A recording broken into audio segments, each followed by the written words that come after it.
What is going on, YouTube? Welcome back to the channel and another video. So as you know, in our previous video, well, not our previous, but I don't know, maybe 2 videos ago, we did the Catless Downpipes and we installed the arm, let me flip this camera over. We installed the arm spacers on the downpipes, and the check engine light did come back on.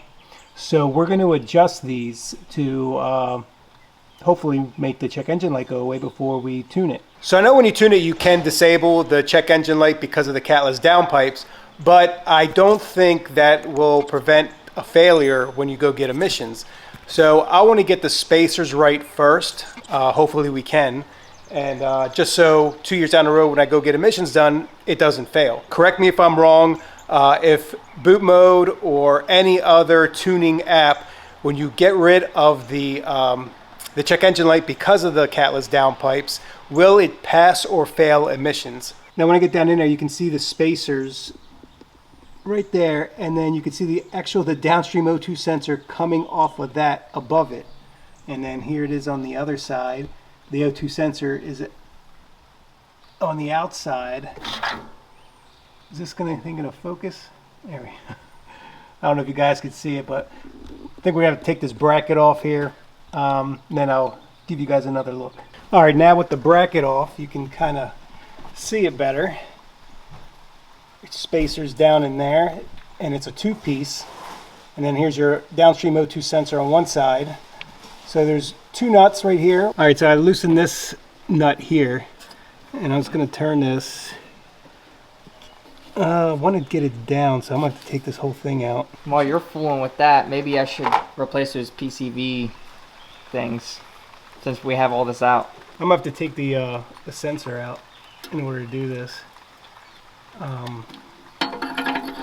Because it won't turn. So we'll just pop these off. Alright, now with the sensor on, it should be able to turn it.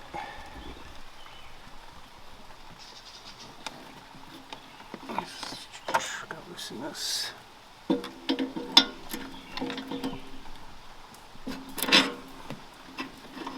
There we go. I'm gonna point it down. I'm gonna point it down.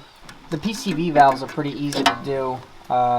There's just a clip on this side, and then they go down to right here where the Torx bit is, and there's 2 T30 bits that just hold it into the valve covers. Going back to the O2 sensors, I did a full turn instead of a half a turn because I can't get the O2 sensor back in down there, and I think I'm gonna have difficulties getting it tightened down, so because there's not much room. So there we go. It's pointing straight up again, and but it's a full rotation now to the other side. So I did get new PCV valves. Evan, why is it important to swap them out? Because it's gonna dump oil in the turbos if you don't. That's just for our viewers' knowledge. Just going to you for the... Same thing on the C63. Well, that car doesn't have turbos, but it dumps it into the intake manifold. It's not good. And here are the replacements here. Got them from FCP Euro. Put a link down in the description if you guys are looking for them. Come in sets of 2, new screws. Lifetime warranty. Yes, sir. Don't know the gist. Load all that oil. That's the old one. There's a like a breather valve that sits in here. Other side. How's the condition look to you? They should have been replaced, don't you think? Well, more of the, you got to be worried about up here mainly, but because that's where the oil is going to be coming out. Yeah, because this side goes into, on that end, goes into your turbos. I think it's a good time to replace them. Plus the other side, one of them were cracked when we disconnected everything to do the downpipes. Lubing the O-ring. Yep. Also, if you guys haven't checked out our video replacing the charge coolers, we did get a sponsorship from VRSF. We changed the charge pipes, the charge coolers, and also the downpipes we did not too long ago, all by VRSF. If you guys are interested in any parts, I'll put a link down in the description below to them as well. When you put these in, they go in like a certain direction, and when you push them all the way down, they like lock in place, which is kind of cool. Yeah, I saw the end on that one's a little bit different than the OEM one. And then I guess the next video, I got new Dynon ignition coils and also spark plugs. So we'll do a video on that as well.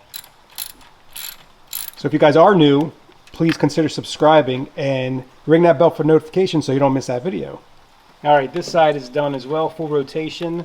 Evan is tightening up the PCV valve on that side.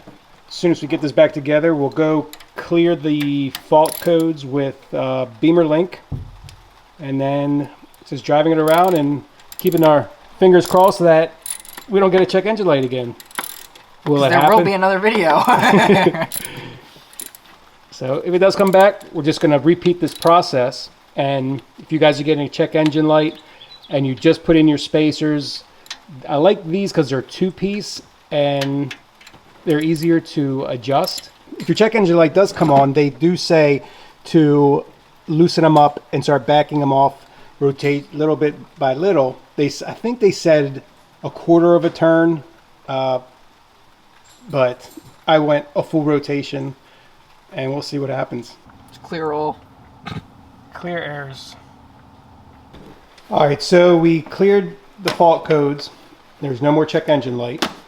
And like I said, we're going to have to drive it around and see if it comes back. And we are planning on tuning it, so before we do that, we're going to change the spark plugs and also the ignition coils. So if you're new, please consider subscribing. Smash that like button if you like this video. What the hell was that?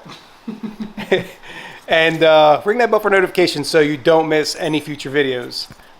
Where'd he go? Anyway, we're out. Thanks for watching.